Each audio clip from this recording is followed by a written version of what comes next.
لیے نہیں ہے۔ جو مسجد میں معتکف ہے تو ہاں اس کی اہلیہ آ سکتی ہے وہاں ملاقات کے لیے، کسی مشورہ کرنا ہے بہت ضروری ہے، آ جائے، ملاقات ہو سکتی ہے، لیکن یہ کہ مباشرت نہیں ہو سکتی، وہ حرام۔ فرمایا وَلَا تُبَاشِرُوهُنَّ وَأَنْتُمْ عَاكِفُونَ فِي الْمَسَاجِدِ تِلْكَ حُدُودُ اللَّهِ، یہ اللہ کی حدود ہیں، شریعت اسلامی کی یہ حدود ہیں، فَلَا تَقْرَبُوهَا، تو ان کے قریب تک مت جاؤ۔ قرآن مجید میں اس اعتبار سے دو انداز تعبیر ہے کہ اللہ کی حدود ہے فَلَا تَعْتَدُوهَا، یہ اللہ کی حدود ہے، ان سے تجاوز نہ کرو، اس حد کو پھلانگ نہ جاؤ، اس حد سے آگے نہ گزر جاؤ۔ یہاں ہے تقربوها، اللہ تعالیٰ کی حدود کے قریب تک نہ جاؤ۔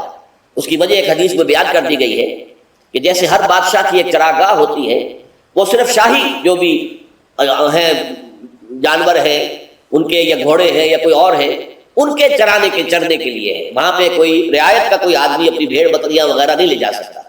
وہ حما کہلاتا تھا کہ یہ شاہ کے لیے مخصوص ہے، لکل ملک حما وحم اللہ محارمہ، اللہ بھی بادشاہ ہے کائنات کا، ارض و سما کا، اس نے بھی جن چیزوں کو حرام کر دیا ہے وہ حما ہے، اس میں داخل نہیں ہونا تمہیں۔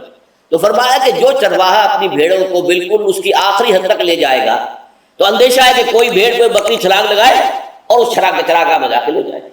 اس لیے کیپ ایٹ اے ڈسٹینس، ایک فاصلے پر رہو۔ احتیاط کا تقاضا یہ ہے کہ اس آخری حد کے قریب نہ جاؤ، فلا تقربوها، اس کے قریب نہ جاؤ۔ ان حدود کی تو سختی کے ساتھ پابندی کرنی ہے۔ ان کے لیے یہ ہے کہ ان کو نہ صرف یہ کہ ان سے تجاوز نہیں کرنا، بلکہ ان سے ذرا کچھ فاصلے ہی پر اپنے آپ کو رکھنا ہے۔ کذالک یبین اللہ آیاتہ للناس، اسی طریقے سے اللہ تعالیٰ واضح کرتا ہے اپنی آیات کو لوگوں کے لیے، وَلَعَلَّهُمْ يَتَّقُونَ، اور تاکہ وہ پھر تقویٰ کریں، بچیں۔ جب احکام معلوم ہو گئے اب بچنا آسان ہے، جب احکام معلوم نہیں تو اندیشہ ہے کہ کہیں کسی حرام کے اندر جو ہے وہ ملوث ہو جائے۔ جیسے کہ ایک حدیث میں آتا ہے کہ الحلال بین والحرام بین وبینہما مشتبہات، حلال کیا ہے یہ بھی واضح ہے، حرام کیا ہے یہ بھی واضح ہے، البتہ ان دونوں کے مابین کچھ چیزیں ہوتی ہیں متشابہات، پتہ نہیں حلال ہے کہ حرام ہے، تو تم بچو، ان چیزوں سے بھی بچو، اس لیے کہ اس کے اندر حرام ہونے کا اندیشہ ہے نا، لہذا ان سے بھی بچو۔ جو صریحاً حلال ہے اسی پر اتفاق کرو، جن کے بارے میں تعین نہیں ہو پا رہا ہے کہ وہ حلال ہیں، البتہ یہ بھی ثابت نہیں ہو رہا ہے کہ وہ حرام ہیں، تو ان سے بچ، یہ تقویٰ کا تقاضا ہے۔ اگرچہ قانونی اعتبار سے یہ کہا جائے گا کہ وہ مباح ہے، جس شے کی حرمت کا ثبوت ہمیں کتاب اللہ اور سنت رسول سے نہ ملے وہ مباح ہے، لیکن یہ ہے کہ تقویٰ کا تقاضا یہ ہے، قانون کا تقاضا یہ کہ مباح کو آپ اختیار کریں گے تو آپ پر گرفت نہیں ہوگی، اس لیے کہ اس کی حرمت ثابت نہیں ہے، لیکن تقویٰ کا تقاضا یہ ہے کہ آپ صرف اس شے پر اکتفا کریں کہ جس کے حلال ہونے کے لیے ثبوت اور دلیل موجود ہے۔ تو یہ ہے کہ تلک حدود اللہ فلا تقربوها کذالک یبین اللہ لکم للناس آیاتہ للناس لعلہم یتقون۔ یہ احکام ہے تکمیلی روزے کے، جس کے ضمن میں میں نے کچھ احادیث نبویہ کے حوالے سے بھی ان کی مزید وضاحت کر دی۔ اب آئیے تیسری بات، روزے کا اصل حاصل کیا ہے؟ اب پہلی آیت پر ہمیں توجہ دینی ہوگی۔ یا ایھا الذین آمنوا کتب علیکم الصیام، اہل ایمان تم پر روزہ فرض کیا گیا، لکھ دیا گیا، طے کر دیا گیا، اگرچہ جیسا کہ میں نے عرض کیا یہ ابتدائی حکم ہے اور اس میں وجوب علی التخییر وہ بعد میں آ چکا دوسری آیت میں۔ کما کتب علی الذین من قبلکم، جیسے کہ یہ فرض کیا گیا تھا ان پر جو تم سے پہلے تھے، یعنی یہود اور نصارہ، ان پر بھی یہ روزہ جو ہے یہ فرض تھا، البتہ احکام مختلف ہو گئے۔ جیسے جمعے کا دن اور جمعے کو چھوڑ کر یہودیوں نے سبت کا دن اختیار کیا، عیسائیوں نے جو ہے وہ سنڈے کو اختیار کر لیا، لیکن احکام میں فرق ہے۔ وہاں پورے سبت کے دن، ہفتے کے دن کاروبار دنیاوی مطلقاً حرام، لیکن ہمارے ہاں شریعت کے اندر آسانی پیدا کی گئی کہ صرف جمعے کی اذان سے لے کر نماز ادا ہو جانے تک وہ حرام ہے، لیکن باقی یہ ہے کہ اس سے پہلے بھی اگر کرو اور بعد میں جب فَإِذَا قُضِيَتِ الصَّلَاةُ فَانتَشِرُوا فِي الْأَرْضِ وَابْتَغُوا مِن فَضْلِ اللَّهِ، جب نماز ادا ہو چکے تو جاؤ منتشر ہو سکتے ہو زمین میں اور اللہ تعالیٰ کے فضل کو تلاش کر سکتے ہو۔ تو اسی طریقے سے اگرچہ حکم روزہ جو ہے وہ تو سابقہ امتوں میں بھی تھا، لیکن یہ اس کے احکام جو ہے ان کے اندر تغیر و تبدل ہے۔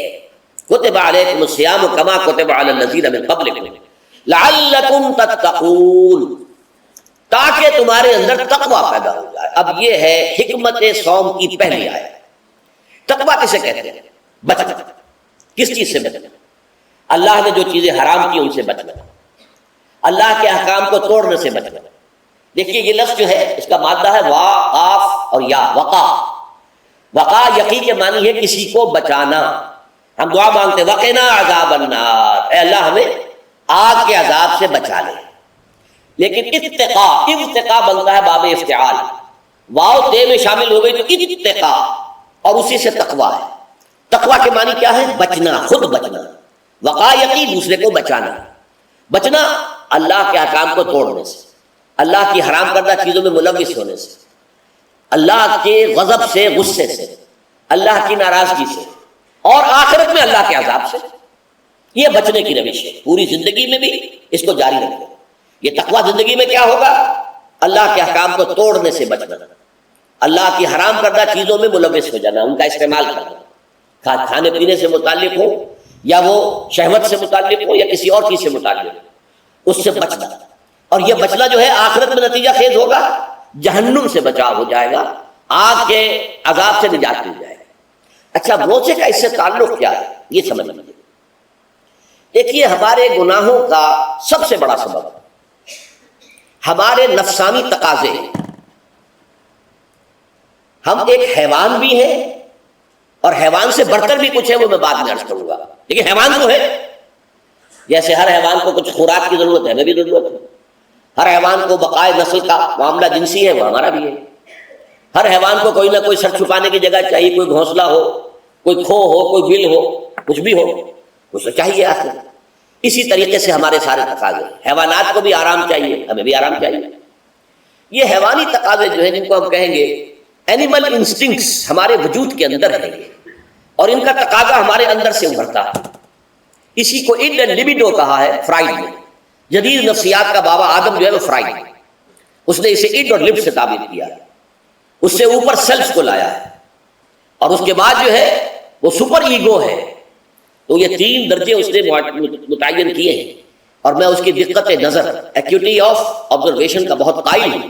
اگرچہ نظریات کا جو نتیجہ اس نے نکالا ہے وہ غلط ہے، لیکن ایکویٹی آف آبزرویشن کا قائل ہوں کہ اس نے انسانی شخصیت کے تین لیولز کو آئیڈینٹیفائی کیا۔ یہی تین لیول ہمارے ہاں، نفس، قلب، روح، یہ تین لیولز۔ اس نے کہا اڈ اینڈ لیبیڈو یہ لوسٹ ہے، پھر ایگو، سیلف، پھر سپر ایگو۔ تین لیول وہ بھی مانتا، اگرچہ ان کی تعبیر اس نے غلط کی ہے، لیکن جہاں تک اڈ اور لیبیڈو کی تعبیر ہے وہ صحیح ہے، وہ حیوانی تقاضے۔ اچھا ان حیوانی تقاضوں کے بارے میں یہ بات بالکل واضح رہنی چاہیے کہ یہ اندھے بہرے ہیں، انہیں صرف اپنی گریٹیفیکیشن، اپنے تسکین سے جو ہے ساری بحث ہے، اس سے کوئی غرض نہیں کہ حلال ذریعے سے ہو حرام ذریعے سے ہو۔ پیٹ کھانے کو مانگتا ہے بھوک کے اندر، اب آدمی جو ہے حرام کے اندر بھی بیمار بیٹھتا ہے، یہاں تک کہ خود شریعت اجازت دیتی ہے کہ اگر جان پر بن جائے آدمی جو ہے وہ فاقے سے مر رہا ہو تو وہ کوئی حرام چیز کھا کر بھی اپنی جان بچا سکتا ہے، لیکن عام حالات میں نہیں۔ لیکن ہو سکتا ہے ہمارا چٹخارا جو ہے وہ حرام کی طرف ہمیں لے جائے۔ کسی کو واقعتاً اللہ نہ کرے کہ سور کے گوشت کا چسکا لگ جائے، وہ اس کے بغیر بچتا ہی نہیں، کھاتا ہے، شراب کی عادت ہو گئی پیتا ہے، یہ نہیں۔ تو ہمارا پیٹ مانگتا ہے، اور اسے اس سے غرض نہیں کہ حلال سے کھایا ہے یا حرام سے کھایا۔ ہماری شہوت اپنی تسکین چاہتی ہے، اسے اس سے غرض نہیں کہ حلال سے یا حرام سے، جائز سے یا ناجائز سے۔ اسی طریقے سے ہمارے تمام تقاضے جو حیوانی ہیں، ایک تو یہ کہ بہت زوردار ہیں، اور چونکہ وہ اندھے بہرے ہیں لہذا جو قرآن میں کہا کہ ان النفس لامارۃ بالسوء، یہ نفس تو بدی کا حکم دیتا ہی ہے۔ یہ گویا کہ اس کے اندر رجحان جو ہے انہیرنٹ ہے کہ وہ بدی کی طرف انسان کو ترغیب دلاتا ہے، چاہے وہ اپنی ضروریات سے متعلق ہو، چاہے چٹخاروں سے متعلق ہو، چاہے جو بھی لذت اسے درکار ہے اس سے متعلق ہو، چاہے وہ جنسی لذت ہے اور چاہے وہ طعام کی، یعنی جسے ہم کہتے ہیں کہ انسان جو ہے وہ اپنے پیٹ اور فرج کا غلام بن کر رہ جائے، اس لیے کہ جو تقاضا بھی آیا ہے اس کو پورا کر رہا ہے۔ یہ جو کیفیت انسان کی ہے، اس کے لیے ایک مشق جو ہے وہ روزہ فراہم کرتا ہے۔ روزے کے آپ نے 12، 13، 14 گھنٹے کا بھی روزہ ہوتا ہے، بعض جگہوں پر 16، 17 گھنٹے کا روزہ ہوتا ہے۔ اس عرصے میں آپ اپنے نفس کو حلال چیزوں سے بھی روکے رکھتے ہیں۔ اس منہ گھوڑے کو، منہ زور گھوڑے کو جو ہے آپ اس کی لگام کس کر رکھتے ہیں کہ حلال بھی نہیں کھانا دے رہے، بھوک لگی ہو یا کھانا بہترین موجود ہے، نہیں کھا سکتے، اللہ کا حکم نہیں ہے، اللہ کی اجازت نہیں۔ شدید پیاس ہے، بہترین مشروبات فریج میں رکھی ہوئی، نہیں کھا سکتے، نہیں پی سکتے، جائز نہیں، حالانکہ حلال ہے، حرام نہیں ہے، بیوی موجود ہے، یا جیسے کہ لونڈیوں کا معاملہ ہوتا تھا لونڈی موجود ہے، لیکن نہیں، آپ اپنی شہوت جو ہے وہ اس سے پوری نہیں کر سکتے۔ یہ پابندیاں نفس کے اوپر لگانا یہ ایک مشق، یہ ایک ریاضت ہے۔ اس ریاضت کا حاصل یہ ہونا چاہیے کہ انسان بقیہ 11 مہینوں میں اپنے آپ کو حرام سے تو بچائے نا۔ یہاں وہ حلال سے رکا ہوا ہے اللہ کے حکم سے، کہ حلال چیز بھی نہیں کھا رہا، دن بھر نہیں پی رہا، دن بھر نہیں اپنی کوئی شہوت پوری کر رہا، دن بھر حلال ذرائع سے نہیں، تو اس سے اس کے اندر یہ ایک، اس کو ہم کہیں گے سیلف کنٹرول پیدا ہو جائے، اپنے نفس کو قابو میں کر لے۔ یہ گویا کہ اس کا سب سے پہلا اس روزے کی ریاضت، روزے کی مشق کے حوالے سے یہ اس کی حکمت ہوئی کہ اس سے کے ذریعے سے انسان میں سیلف کنٹرول پیدا ہو جائے، ضبط نفس۔ یہاں پہ تھوڑی سی میں وضاحت کر دوں، رہبانیت کے اندر آپ کو معلوم ہے کہ سیلف اینیہیلیشن، انگریزی الفاظ جو ہیں وہ زیادہ بعض لوگوں کے لیے واضح ہوں گے، نفس کشی، نفس کو کچل دینا، ختم کر دینا، مار دینا، یہ رہبانیت میں ہوتا ہے، اسلام میں نہیں۔ اسلام کا نظام بڑا متوازن ہے۔ ان لنفسک علیک حقا وان لزوجک علیک حقا وان لزوجک علیک حقا۔